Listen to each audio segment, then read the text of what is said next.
Que estamos atentos a lo que está pasando a nivel internacional, por eso nos comunicamos con Juli Nassau, que está en la redacción del Diario de la Nación. Bienvenida, Juli, ¿cómo te va? ¿Cómo estás, Horacio? ¿De qué color es el saco? Porque acá se ve amarillo, casi te diría que es una bandera papal. Es verde lima. Verde lima, ok, bueno, muy bien.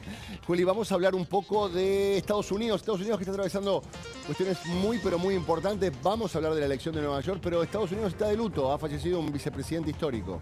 Así es, Dick Cheney, un personaje súper conocido, una de las figuras también más divisivas y polarizantes de Estados Unidos. Recordemos, él fue el vicepresidente de George Bush y no fue un vicepresidente más. Es más, según los historiadores presidenciales de Estados Unidos, fue el vicepresidente más poderoso que tuvo Estados Unidos y de hecho, bueno, cuando sacó sus memorias en 2011 también se las destacó como, bueno, si alguien quiere saber qué es lo que pasó durante la presidencia de George Bush, tiene que leer el libro de Dick Cheney porque fue principalmente uno de los principales promotores de la invasión a Irak en 2003. Recordemos que los atentados de 2001 en Estados Unidos sucedieron poco después de que asumiera George Bush y después comenzó toda esta estrategia, en primer lugar con la estrategia en Irak y después también con la guerra en Afganistán. Bueno, él fue uno de los cerebros junto a Donald Rumsfeld, el secretario de Defensa en ese momento, detrás de esa controvertida guerra y esa invasión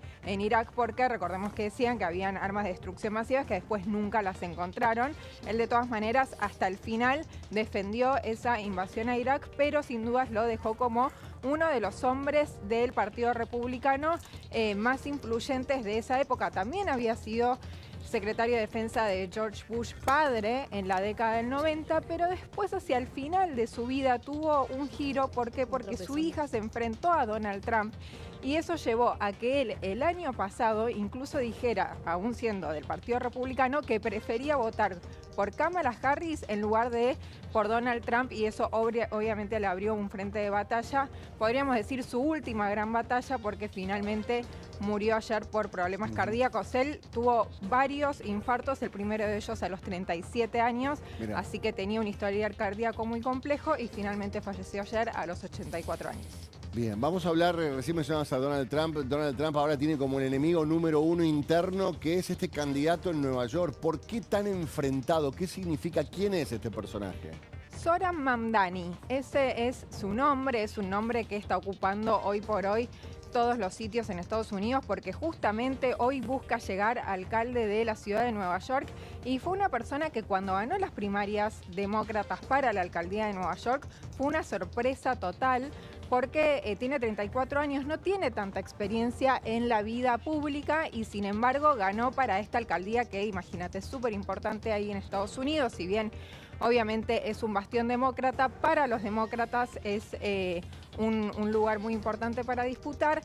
Es un inmigrante que se autodenomina un socialista democrático y eso lo pone obviamente en las antípodas de Donald Trump, que lo pone en la misma bolsa que Bernie Sanders, por ejemplo, que AOC. Trump dice que es un comunista y que está muy preocupado que un comunista sea quien maneje los destinos de la ciudad capitalista a nivel mundial, por excelencia, que es Nueva York. Exactamente, dice, si él gana, olvídense de los fondos federales para Nueva York directamente. Y ayer terminó de meterse por completo en la carrera esta que hoy se está jugando, se está disputando en Nueva York. ¿Por qué? Porque puso un posteo en su Truth Social diciendo: voten por Andrew Cuomo. Si quieren verdaderamente hacerlo mejor por Nueva York, voten por Andrew Cuomo. ¿Quién es Cuomo? Un demócrata. Es decir, porque dijo, el republicano está muy atrás en las encuestas. Votar por el republicano es votar por Mamdani. Entonces, si quieren hacerle un contrapeso a Mamdani, voten por Cuomo, que perdió las primarias demócratas. Cuomo es un ex gobernador de Nueva York. Entonces, está jugando ahora como independiente, pero es claramente demócrata también. Por lo cual, sorpresa ayer cuando Trump se pronunció de esa manera, pero bueno, sin dudas, poniendo de lado enfrente del ring a Mamdani, y en ese sentido prefiero a Cuomo, un demócrata, antes que Mamdani. Así que veremos esta noche, vamos a estar siguiendo muy de cerca el resultado de las elecciones en Nueva York. Muy bien, nos vamos a Italia. Preocupación e incertidumbre con respecto a esta torre histórica que se cayó. ¿Qué pasó, Juli? ¿Qué se sabe? Y luto también acá, volvemos a hablar de luto porque finalmente después de un operativo de 11 horas, después de este derrumbe parcial de esta torre medieval en el centro de Roma, lograron sacar, ahí estamos viendo el momento del operativo, lograron sacar a un obrero que estuvo 11 horas atrapado entre los escombros. Si bien tenía signos vitales cuando estaba adentro, lo sacaron en una camilla, lo trasladaron y ya en la ambulancia falleció porque no pudo soportar el trauma y el haber estado dentro de los escombros tanto tiempo.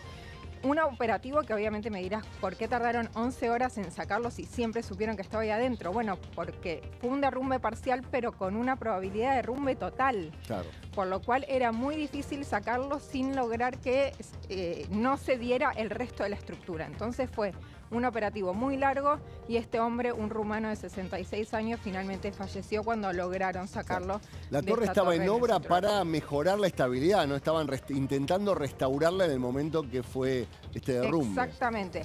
Una obra muy cara, además estamos hablando de millones de euros, que era con dos objetivos. Por un lado, mejorar la estructura, como vos decís, esta torre estaba cerrada de 2007, pero también mejorar la estructura porque debajo de la torre va a pasar una extensión de una línea de subte de Roma, por lo cual necesitaban mejorar la estructura para que soportara justamente esa vibración. Bueno, finalmente este derrumbe que ayer sucedió a plena luz del día, enfrente de muchos turistas que obviamente se quedaron sorprendidos por este derrumbe parcial y después turistas que se quedaron viendo a la expectativa de si salía o no este obrero, que lograron sacarlo, insisto, con vida, pero no logró soportar y finalmente falleció trasladándose al hospital. Tremendo, las imágenes son realmente desoladoras. Juli, muchísimas gracias, te mando un beso. Gracias, Horacio, chau, chau. Y nos metemos con